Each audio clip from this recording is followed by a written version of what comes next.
What's going on, people? We are Tottenham TV. We are here for the post-mortem. 6 games to go now. Spurs rooted into the bottom 3. We've got our link for player ratings if you want to give your take on how low you want to rate these players yesterday. They were absolutely atrocious, each and every one of them, bar maybe Antonin Kinski. But, yeah, look, an absolute... I can't even put it into words, like how bad that was yesterday and how detrimental that result could be for us going into the last 6 games. Spurs are bang in trouble, people. We are bang in trouble. Bookies' favourites to go down.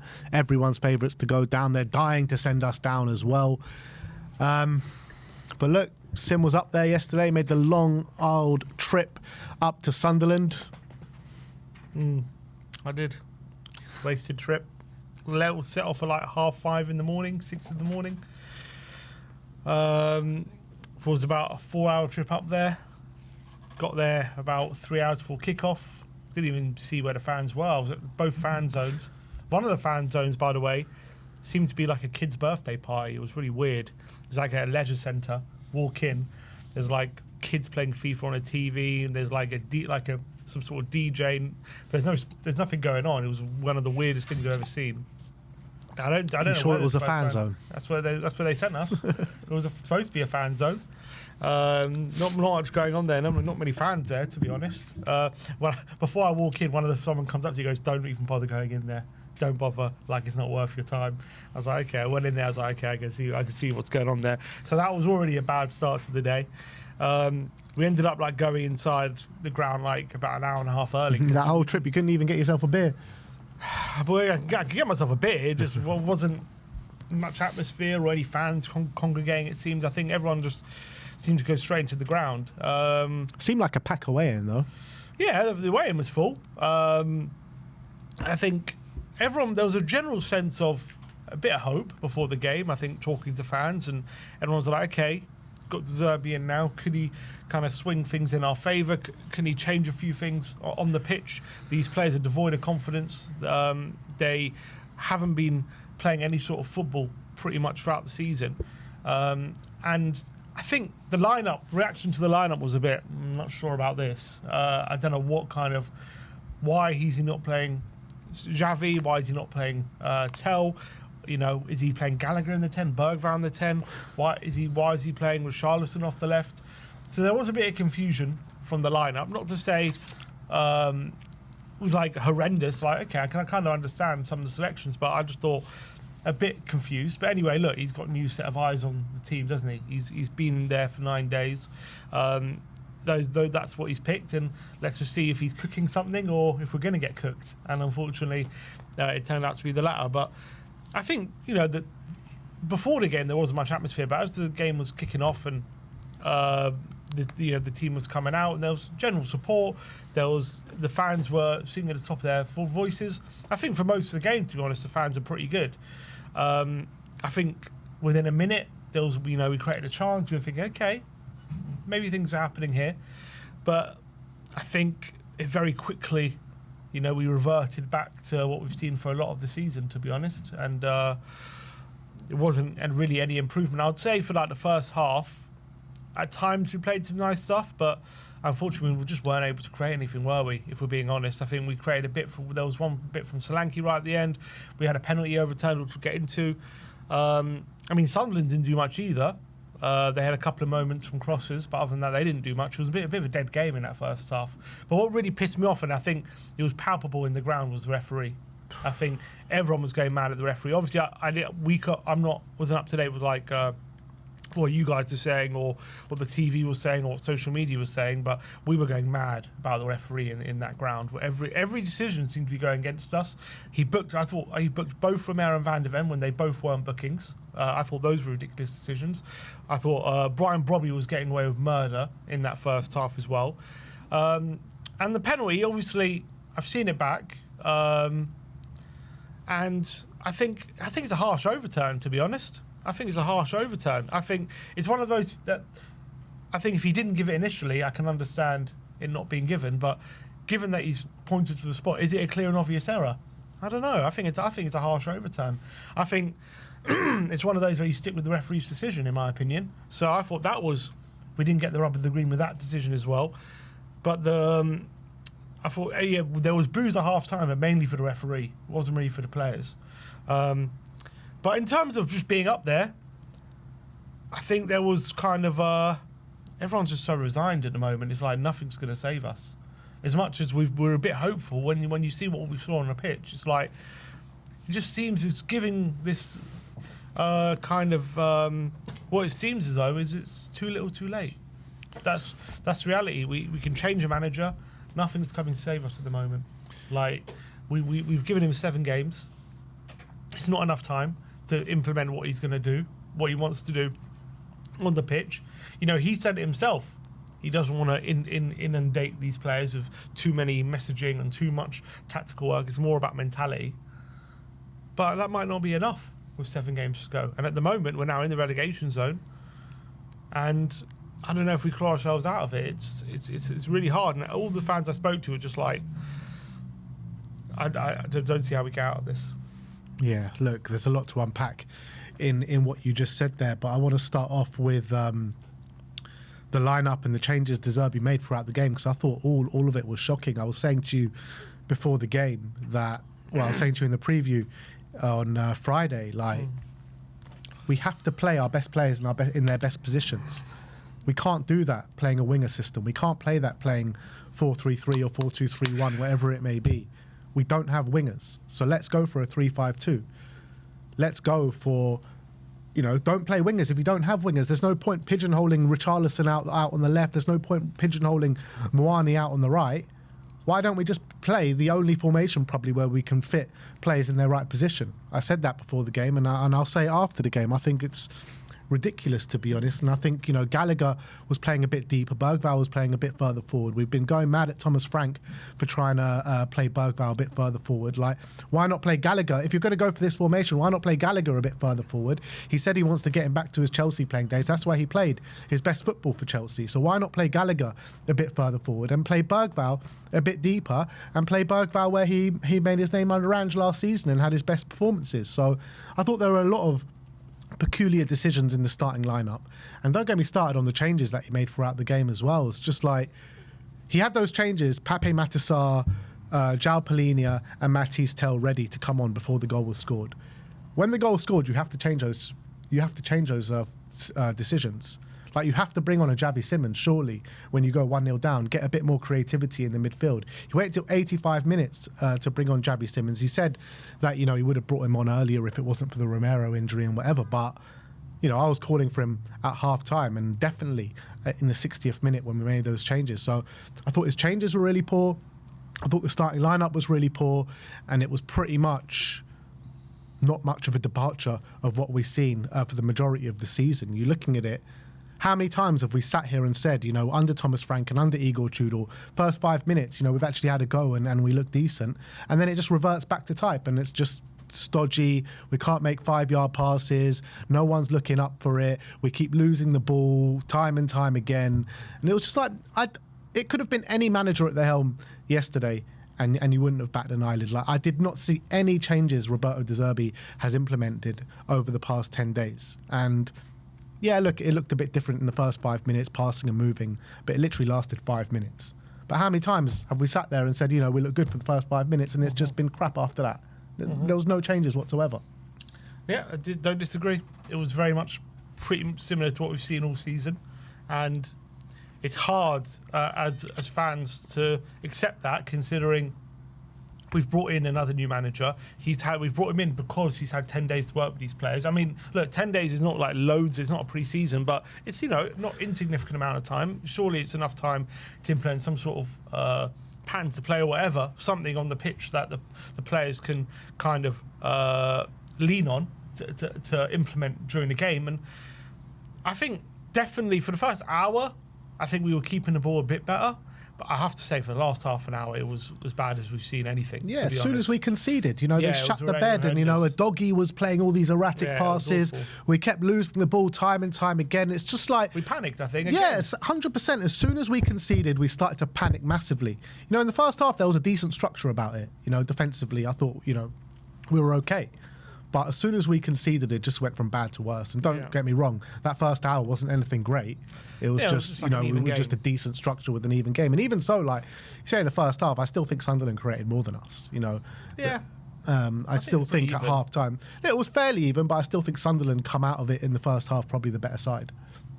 I think it was pretty much 50-50 at that point. I think, Solanke had a good chance we had the penalty that got overturned. Porro had a moment right at the beginning of the game. Like Richarlison had a couple of chances as well. So we had some chances, and they had, I think, Robbie had one chance. That a lot of their chances came from set pieces. There was one right at the end as well, Kinski had to save. So I think it was pretty even, I think, chances-wise in that first half. I don't think we were a better team by any stretch, but I don't think Sunderland were better than us either. Like, I just thought it was fairly even in that first half. Maybe they edged it, but not by much if they did. And then as soon as we conceded that goal in the second half, and then I think we conceded the goal, and then not long after that, Romero and Kinski had that moment, which they went into each other because of Robbie. And after that, it all just completely fell apart. All the structure that we were showing in the first hour or so completely went out the window, and we were just basically with the team that we've seen for a lot of the season where we just couldn't string two passes together. We couldn't get any sort of move going. Sunderland were finding it so easy to deal with us, and if anyone looked like they were going to get another goal, it was going to be Sunderland. It wasn't going to be us, up until maybe stoppage time where we were knocking on the door a bit. Like, for most of that second half, Sunderland were the ones looking like they were going to score more than us. It's just like, you're looking at the quality in this team. I thought, especially in the forward line, we've spoken about this forward line all bloody season, right? We had a front three of Richarlison on the left, Mawani on the right, Solanke up top. Solanke was pretty much anonymous for the whole time he was on the pitch. How he stayed on that pitch, I just don't understand it, because he just had no impact whatsoever. What are you going to take him off for? Yeah, but he took off. I would have taken off Solanke before Richarlison. I thought Richarlison actually was showing a bit of fight, and he was getting in positions and at least having a few shots. Tame efforts, fine, and he wasn't playing well by any stretch of the imagination, but I thought at least he was trying to fight for the cause and, win balls and take it past men and actually have a go.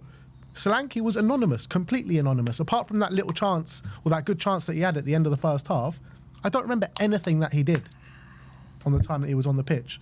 I thought Richarlison was actually battling and fighting.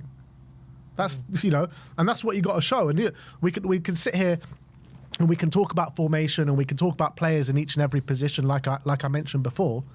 But the reality is, if you can't show those fundamentals that Richarlison was showing for the majority of the time he was on the pitch, you're never going to get anything out of the game. You need players to fight for the cause for 90 minutes, not just, look like you're in a good structure until we concede and then completely fall apart. How many times have we fell apart just because we conceded a goal this season? The mentality of this team is completely shot to pieces, and that is why we're going to go down. It's not because of formations or the quality of player, it's the fundamentals and the mentality of this team is so weak. It is so weak. You concede one goal and then everything's out the window. At 1-0, you're still very much in the game. With half an hour to go, 100%. Like, there's a lot of time there. And as you say, in terms of mentality, we're only one of two teams this whole season who have yet to win a game when we've gone behind. And it's us and Wolves, the only teams this season who've yet to win a game. So I think that goes to show the mentality of this team. I think De Zerbi said it. Tudor said it. I think Frank is obviously probably a big part of implementing this mentality, but obviously he's mentioned it. Like, there's a massive lack of confidence in this team. There's I think the weight of relegation is weighing very heavy on all these players at the moment, and they can't seem to kind of get themselves out of it just by there's no kind of manager or any sort of words at the moment that can be said to motivate these. I don't think it's a motivation problem. I think they're trying, but there's something off here within the players in the club that I don't know what it is, but I think maybe mentality. Maybe it's just the pressure and the weight of what is ahead of us that they can't seem to overcome at the moment. And obviously, you're professional footballers. You're earning exuberant amounts of money. Like, being in this situation is what you're paid to deal with. Of course, that's the pressure you're paid to deal with. But I don't think any of these players expected to be at this club in this situation. So, are they built for this situation? Do they know how to battle in these situations or to get out of these situations? Clearly not. There's something that they're really struggling to deal with at the moment. And I think now we're in that bottom three, it's only going to ramp up. That's the problem. It's only going to get worse and worse. As we said, it's like this cycle that we're in where the more we lose, the more the pressure mounts, and the more the pressure mounts, the harder it is for them to deal with the pressure. And the more they don't deal with the pressure, the more we lose. And it's like we're in this cycle which we can't break and we can't get out of. And I think changing the manager with 7 games to go, I mean, it's a Hail Mary, but but that's what it is. People have got to kind of understand what that is. It's a complete kind of last throw of the dice kind of move. That's what we've done. And yes, is that the best move on the table? Correct. Does that mean it's a winning move? Not necessarily. And I think that's what we're seeing at the moment. There is no guarantee that getting even a coach as good as De Zerbi was going to keep us up. And look, we've still got 6 games to try and save ourselves, but at the moment you're looking at what we saw on Sunday, and there is so much to work on that I don't see how we work on all that we need to in time to get us the wins needed. And other teams around us are picking up points, and we haven't won a game in 2026. And now you're looking at the prospect of probably needing 3 wins out of this point, out of the 6 games. Yeah. So we need to win half our games left, and we haven't won a game in 2026. Yeah. I mean, how is that ever feasible? How is that a situation where it looks even realistic at this point, let alone probable, or something that needs to happen? But I don't see how it does happen. Yeah, it's hard. It's really hard to see it. It really is hard to see it. Like, all the evidence and everything that we've seen suggests that Spurs are going down. All the evidence and suggests when looking at the other teams that they're a lot better than us. Not just like a little bit better than us, a lot better than us. They're looking at us laughing. Every single person that follows football, that follows the Premier League outside of Tottenham is looking at us laughing because we can't get our shit in order. No matter what manager comes in, no matter what formation we play, no matter what lineup we choose, we can't get our shit in order. And it's the same thing on a revolving cycle week after week. No matter how much positivity we put into it before the game, no matter how much hope we have before the game, it's the same bloody shit every single week. West Ham go and win 4-0 on the weekend.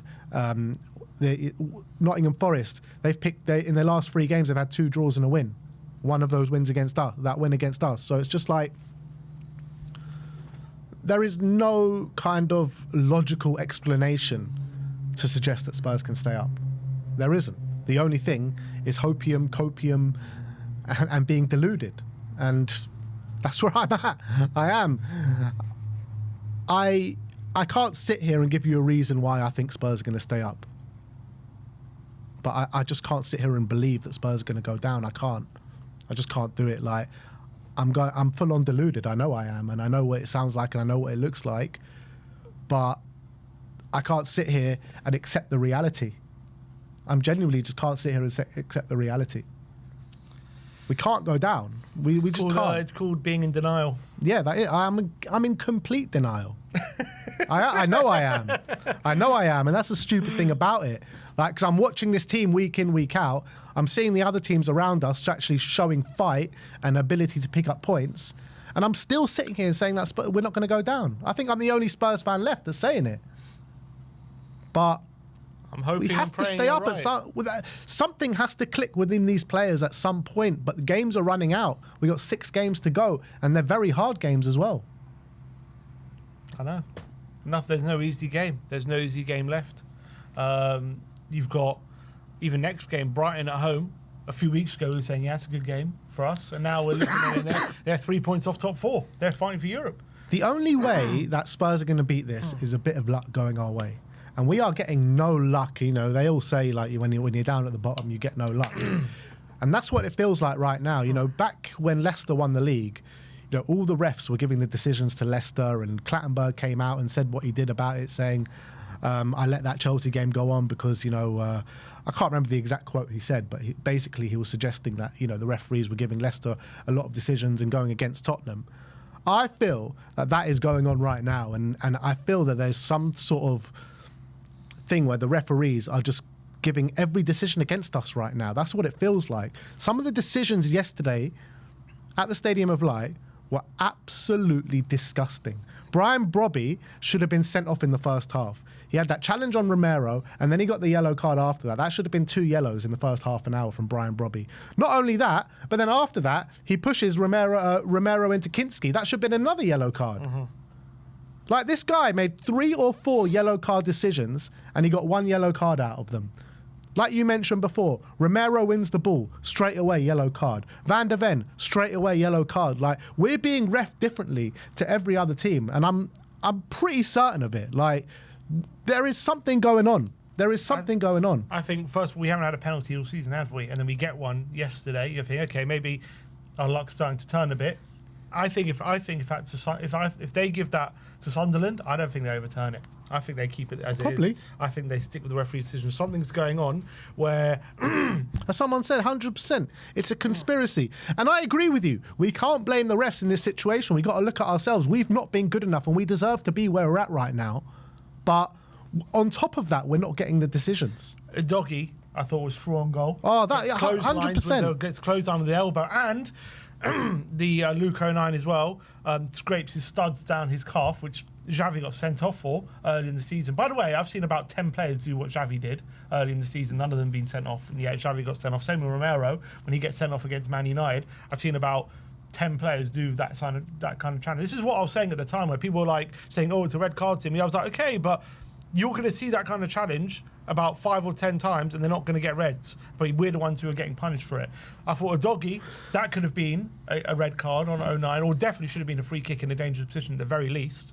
I thought just before... He was through on goal, a doggy. Yeah, I mean, there was a covering defender, so maybe you could say it's not a last man. But, I mean, for me, he could have had a shot on goal there. Just before... there was a moment just before the Kinski and Romero moment where Matisse Tell, the Sunderland player, goes flying in on Matisse Tell, and we don't win a free kick. They then go up the other end, and Romero, and then Brobby pushes Romero. That should have been, as you say, yellow card. But that should have been a foul on Tell. Shouldn't even got the other end, because there should have been a foul on Tell as well. The referee was giving everything to Sunderland. It was so frustrating, and the anger was really boiling over in the stands as well. So it was very interesting to see what we were seeing in the stands, because obviously we don't have the replays, but we could just see what we're seeing in the stands. And what you saw in the stands is exactly how it played out, because the referee was abysmal yesterday. He really was abysmal. And I don't even think this is the first case of it. I think all season something like this has been going on, particularly a lot in the last couple of months. We got all the pushing in the back. That seems to, when we push in the back, apparently it's a foul, and attackers push our defenders in the back, it's not a foul. And there was also another situation when Kolo Muani heads the ball, and they give a handball against us as well. Oh my God, and he was again, that we were on a promising attack, and it was one of the few times at that game that we got him behind the Sunderland defence. Yeah, it was a bit of luck, but he stopped the game, and also it was like he waited until it looked like it was promising for us to stop the game. I'm telling you, man, there is a conspiracy to send Spurs down. And I said, don't get me wrong. Don't get me wrong. We have not been good enough, and we deserve to be in this position, and we've only got ourselves to blame for being in this position. But I'm telling you, there is a conspiracy from these referees to send Spurs down at this moment in time. I really believe that. You can still talk about it, even though it's not why we lost. It's also influenced the game. If Robbie was sent off in the first half, it's a different game. If we get that penalty in the first half, it's a different game. If just before, if Tell gets that free kick, and Romero doesn't get injured, it could have been a different game. All of these things could affect. If a doggy goes for on goal and scores, that was at 0-0, by the way, that could have been a different game. Or if a Luke 09 gets sent off there, that could have been a different game. So all these things could have changed it. It's not why we lost, but all of those things influence the game, don't they? And you can't just brush over it just because outside of all those things, which was a lot of things, by the way, outside of all those things, Tottenham on top of that weren't good enough, but fine. But doesn't mean we can't mention all those things that seemed to go against us yesterday, which were all ridiculous. Both our defenders being on yellow cards in within half an hour. 3 out of 4 of the back three of back four. Yeah, and Porro got booked for complaining about it as well. So the whole thing was quite ridiculous. And on top of that, the goal we conceded was a massive slice of luck. Yeah, look, massive slice. It was a slice of luck because it was a massive deflection. Yeah, but the defending to not closed down Mukiele was absolutely disgusting, man. Like, you've got 3 defenders there, Conor Gallagher and 2 others, I can't remember off the top of my head. He was just able to just prance through into the middle of the park. So he should never be able to get that shot off. Okay, but at the end of the day, that's fine. Wasn't good enough. At the end of the day, it's a defender on his a right back on his weak foot with a weak shot, having a shot from 30 yards or 25 yards. I think it's a massive stroke of luck. Every day of the week, you would allow that shot. Every day of the week, you wouldn't be scared of that shot. But it's also lazy defending. Okay, what you could say, closing down. At the end of the day, it's more luck than anything else. That I agree. It's not bad. It's more about luck than bad defending. That's why we conceded in that moment. And it also got blocked. The shot did get blocked. It just went deflected in. So it wasn't like he wasn't closed down. Look, it wasn't good enough from Gallagher and I think Gray as well. They both allowed him to walk into the centre, 100%. It was poor from them. And look, Mukiele is quick, but they kind of just let him go, and that was really poor. But at the end of the day, a shot from a defender with his weak foot from 25 yards shouldn't be a problem. And at the end of the day, it was probably going wide, I think, that shot, when you look at it back, and gets a massive deflection, ends up wrong footing Kinski, and bam, it's a goal. And like, just when you think you can't get any more unlucky, you have that kind of moment. And it's like, God, everything's going against us. Everything is going against us. Everything. And then you got the Romero situation, goes off the pitch in tears, probably because he thinks he's missing the World Cup. He's going to have a scan today, apparently, to know the extent of the injury, but they think he's done his MCL. Who knows the extent of it, but it looks like his season's probably done. Yeah, we'll have to wait and see, but that's a massive blow for me. Massive blow. I think he was one of my final hopes of us getting out of the situation, him getting some sort of... I thought he was playing well yesterday, to be fair. I thought he was one of our better players. And him being on top of his game was going to be one of the ways we would stay up in this season and get out of the situation. So him being out now, potentially, for the rest of the season, I think could be the final nail in our coffin, to be honest. It was a really weird situation. We were in the stands watching it because... Obviously, he was down for treatment for a long time. Danso gets stripped off. He's ready to come on. Romero then gets up, and then De Zerbi, or the medical staff, tells Danso, "Okay, you can put your training gear back on." And he puts it back on and starts doing the warm up again. So okay, I thought Romero's okay, and maybe Romero's all right. And then Romero starts putting weight on his leg. And you could see he was completely done. And then Porro quickly calls over to medical staff to say, yes, stop. And then you see quickly Danso quickly go back, chuck off his training gear and get back on the touchline again. So there was a moment, it seemed, that they thought he would be able to carry on. But unfortunately... when I first saw the collision, it looked like, for me, Kinski would be worse off than Romero. Yeah, I thought Kinski was going to have to come off a concussion. But obviously Kinski stayed on. And by the way... You've got to give credit to Kinski. I think he's the only player that comes out of that game with any sort of credit, because to show that mental strength of coming back from that Atletico game, we all know what happened there, being hauled off after 20 minutes or whatever it was. I thought he was our best player. You know, made some top saves. His ball playing ability was there on show for everyone to see. The amount of times he pinged it to the winger that was bang on the money, I thought was fantastic. So I don't think Kinski put a foot wrong yesterday. Yeah, couldn't do anything with the goal. Played really well. Credit to him. And as well, there was a moment just after the incident with Romero where he actually had to put again. He had to go down low. Yeah, he had to be brave. And I think up against Robbie, and he managed to get there just ahead of him. And he put his head where it hurts. And fair play to him. I thought we had a pretty solid game. Look, I don't think it was his busiest game. I think Sunderland didn't create too much. Obviously, he did make a big save right at the end of the first half. I think that was the only save he made, though, wasn't it? Yeah. So it wasn't like his busiest game. But he did everything with confidence, and he seemed like the last game hadn't affected him. So fair play to him. I wasn't there, but I heard that, the Sunderland fans were jeering him at every touch and stuff. And even to handle that after what he's been through, after getting hauled off after 20 minutes, I think shows really good mental strength. Yeah, fair play to him. Yeah, 100%. I think he had a really solid game. And as you say, I think his passing ability was there for most of it yesterday. He looked calm. He did a good job. I'm pretty happy with him. I wonder if he keeps his place for the next game. Yeah. I would actually keep him in goal against Brighton. I don't see a reason why to take him out the team, because we know to play out of under pressure, we need players that are good on the ball. Yeah. And Kinski is much better on the ball than Vicario. Mm-hmm. So I would actually keep him in goal. Yeah, I'm happy to do that. I'm happy to keep him.